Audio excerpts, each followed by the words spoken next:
Nuevo bloque en Entre Líneas y decíamos, vamos a hablar con Gustavo Córdoba, analista político, politólogo, sobre la situación del gobierno nacional que en las últimas semanas parece haber, sufrido algún cambio de tendencia en la percepción, en la imagen, a ver qué está ocurriendo con los últimos sondeos. Gustavo, ¿cómo va? ¿Qué tal? Buen día, un placer como siempre. Bueno, gracias por estar allí. Bueno, ¿hay o no hay un cambio de tendencia con respecto al gobierno que parecía en un momento que todo le salía bien y de pronto empezó como a trastabillar, especialmente el presidente? Bueno, nunca he visto eso en un gobierno argentino, ¿no? El cambio de humor en la sociedad argentina a partir de un hecho fortuito, qué sé yo. Estoy pensando en la foto de la conferencia de prensa anunciando la meta de inflación en el gobierno de Macri, después el episodio de la foto de Olivos, como episodios rutinarios que generan un momento de antes y después. Yo creo que al gobierno de Milei le está cambiando el contexto. Lo que antes le salía fácil, ahora le cuesta un montón. Hay que ver entre las causas el discurso de Davos, pero fundamentalmente el tema de la criptoestafa como el punto de inflexión a partir del cual se verifica una pérdida de reputación. Es más, para nosotros hoy el gobierno está en una virtual crisis de decepción. Esto es porque, fíjense, nosotros cuando medimos la imagen de un gobierno, vamos a buscar básicamente tres grandes dimensiones. Primero, la dimensión de la imagen personal del presidente. En segundo lugar, lo que evaluamos es la gestión, ¿no? La aplicación de sus ideas a la gestión pública. Y en tercer lugar, lo que medimos es la reputación o la credibilidad. Y creo que en este punto, en la reputación, es donde el gobierno de Milei y el propio presidente han sufrido un daño realmente importante, porque él no se equivocó, por ejemplo, en energía nuclear, no se equivocó en políticas de salud, no se equivocó en políticas educativas, se equivocó en una materia en la cual él era o es especialista, se vendía a él como un especialista en finanzas internacionales y sobre todo en criptomonedas. Entonces, a partir de ahí, es como que el gobierno ya dejó de entender un poco este cambio de contexto y sigue con sus mismas prácticas y rutinas previas. Y eso es lo que provoca, por ejemplo, que ahora, de acuerdo a nuestros datos, el gobierno está peligrosamente cerca del 60% de rechazo y apenas tiene un 41% de aprobación, ¿no? Gustavo, ¿no es normal este número en un gobierno que aplicó un ajuste como el que aplicó? ¿No llegó tarde el 60% de imagen negativa? ¿No se esperaba para antes? Puede ser, yo te la tomo, pero tomá esta que te digo yo ahora. El gobierno de Milei concurre al Fondo Monetario 14 meses antes de lo que concurrió Mauricio Macri. Claro. Es un dato, Sí. es un dato. Y ustedes saben también como yo que en la Argentina el Fondo Monetario no goza de buena imagen. De hecho, nosotros lo medimos, 63% tiene mala imagen del organismo, 63% opina que está mal que la Argentina le haya pedido fondos al Fondo Monetario o haya recurrido al Fondo Monetario. El 70% nos dijo que cada vez que Argentina le pide fondo al Fondo Monetario, las cosas terminan mal para la Argentina. Así que veamos el contexto, ¿no? El gobierno, inclusive cuando Macri concurrió al Fondo Monetario, generó una sorpresa generalizada. Y en este caso el gobierno lo que está haciendo es abriendo una duda enorme respecto de el control de la situación económica y financiera de la Argentina, ¿no?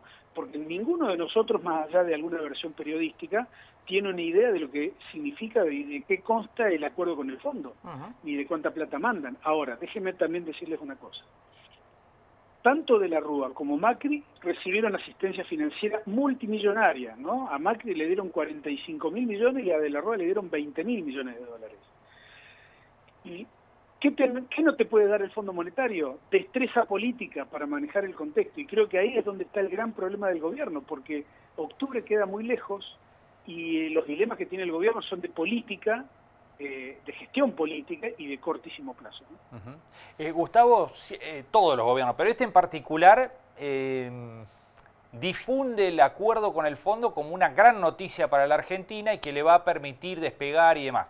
Ya lo hemos hablado, con el blindaje de la Rúa, Claro, de ahí en adelante. qué bueno que es dar buenas noticias y demás, siempre se lo trató de pintar de esa manera. Sin embargo, vos decís que la gente al fondo siempre lo percibe como una mala noticia. Y claro, además, desmiéntanme ustedes, ¿cuántas veces fuimos al fondo y salimos bien parados? Sí, nunca hasta acá. es un dato objetivo. De hecho, yo creo que el gobierno tiene un problema generalizado de crisis de confianza, ¿no? La puerta que abre el gobierno desde el CryptoGate a hoy es que mucha gente se está preguntando esto. ¿El gobierno manejó solamente mal el tema del CryptoGate y maneja bien la economía, o está manejando mal ambas cuestiones? Porque el impacto en la capacidad adquisitiva de cada uno de nosotros se ha ido deteriorando cada vez más. Argentina es ese raro país en el mundo donde las estadísticas de inflación bajan, pero vos vas al súper y las cosas suben de manera desproporcionada, ni te digo los que pagan alquiler. Claro. Entonces, es una cuestión central. Incluso yo les diría, entre los propios votantes de Milei, la ida al Fondo Monetario no está tan bien vista. Eso divide prácticamente a la mitad al votante de Milei. La mitad está a favor y la otra mitad está en contra. Entonces, es realmente llamativo este contexto, porque el gobierno hasta acá venía diciendo que estaba todo bárbaro, ¿no? Que estaba que las metas fiscales, que el superávit fiscal, que la macro, que la inflación era un fenómeno monetario, que el presidente era un especialista en crecimiento con y sin dinero. Gustavo, digo, todas esas narrativas es como que han perdido fuerza en estos días. Claro. Gustavo, estamos en un año electoral. Esta pérdida que ha tenido el gobierno, pérdida de credibilidad, pérdida de confianza y de imagen, ¿está canalizándose hacia alguna otra fuerza política? ¿Está captando esto que está ocurriendo? No necesariamente, pero tampoco hay que dramatizarlo tanto porque no hay clima electoral. Fíjate que en la mayoría de las provincias, Marcos, no hay hoy candidatos, ni del oficialismo, ni de la oposición o de los partidos provinciales que gobiernan las provincias. Tiendo a creer que hay un escenario que nosotros lo registramos y lo publicamos también. Hemos publicado dos versiones, una con el PRO por fuera de la Libertad Avanza y otra sin el PRO, viendo a dónde podrían ir los votantes del PRO. Y nos llevamos una primera sorpresa. Primero, hay que decir que el escenario de tercios en la política argentina ya no existe más, es historia, ¿no? Pertenece al pasado, al 2023. Hoy tenemos claramente dos grandes fuerzas, por un lado la Libertad Avanza, que es el partido oficialista del gobierno, que reúne alrededor de un 36, un 37% de las voluntades. En el escenario con el PRO, cuando lo sacamos al PRO que mide 5 puntos, 4 se pasan de manera casi directa a la Libertad Avanza, o sea que en el escenario donde lo eliminamos al PRO como espacio, la Libertad Avanza sube al 40. Frente tiene al peronismo, a Unión por la Patria, que en el escenario 1, digamos, con el PRO, el peronismo mide 32,6 y en el otro escenario mide 32,7. Fíjense que entre la Libertad Avanza y el peronismo se lleva más del 70, quizás más cuando proyectemos indecisos, quizás un 80% de los votos en esas dos fuerzas, ¿no? Eso habla a las claras, primero, de que se está conformando un clima de polarización electoral. Habrá que ver cómo llega la economía, cómo llega el gobierno en octubre, porque eso puede ser determinante también.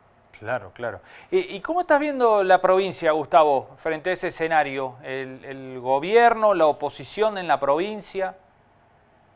Bueno, la definición de las candidaturas es clave, ¿no? Creo que ahí está la gran cuestión. Honestamente, hoy vemos muchos movimientos. En realidad son 9 las sillas que depara la elección nacional para Córdoba. Y uno ve la cantidad de anotados y dice, bueno, pero che, ahí no van a entrar un montón, ¿no? Hay demasiados aspirantes para tan pocas sillas. Claro. Pero creo que el gobierno de la provincia tiene en principio una fortaleza, siempre y cuando esa fortaleza vaya de la mano del ex gobernador Schiaretti, ¿no? Ajá. Creo que en esa situación, en ese contexto, Yarlora puede tener un triple momento positivo. Por un lado, se reinstala la figura de Schiaretti a nivel nacional, le genera una derrota importante a Milei, porque Schiaretti hoy derrotaría a cualquier adversario, incluso diría sin necesidad de campaña, y en tercer lugar le serviría como un bálsamo a la gestión provincial, ¿no? Porque un triunfo nunca es despreciado. Así que el gobierno provincial puede obtener esa triple ventaja. Ahora, para la oposición hay todo un dilema. Si la Libertad Avanza va a ir pura, ¿no?, con sus candidatos, inclusive repitiendo a Bornoroni, haciéndolo renunciar y haciéndolo de vuelta candidato, o bien mezclándose con De Loredo o con Juez. Habrá que ver si esa opción tiene algún grado de realismo o no, porque si vamos a suponer la hipótesis donde La Libertad Avanza va pura, y bueno, van a tener que buscar entrar a la Cámara de Diputados por su cuenta. Y en el caso de Loredo, tiene la nada sencilla tarea de sacar más de 9 o 10 puntos para poder ingresar como diputado. Y con la fragmentación que tiene el radicalismo, déjame señalarte la eventual presencia también de Ramón Mestre, acompañado por otras figuras del radicalismo importantes, que puede generar 2 listas radicales compitiendo por un escaño nacional, ¿no? Gustavo, muchísimas gracias por este análisis. Un gusto, como siempre, escucharte. Un fuerte abrazo. Abrazo. Bueno, así está el escenario en cuanto a la imagen del presidente después de una serie de traspiés, una crisis de confianza y de credibilidad, dice Gustavo Córdoba. Hay que ver cómo se va armando el panorama de ahora en adelante y qué respuestas tiene el gobierno desde lo económico para que le sirva de impulso en la imagen política en un año netamente electoral.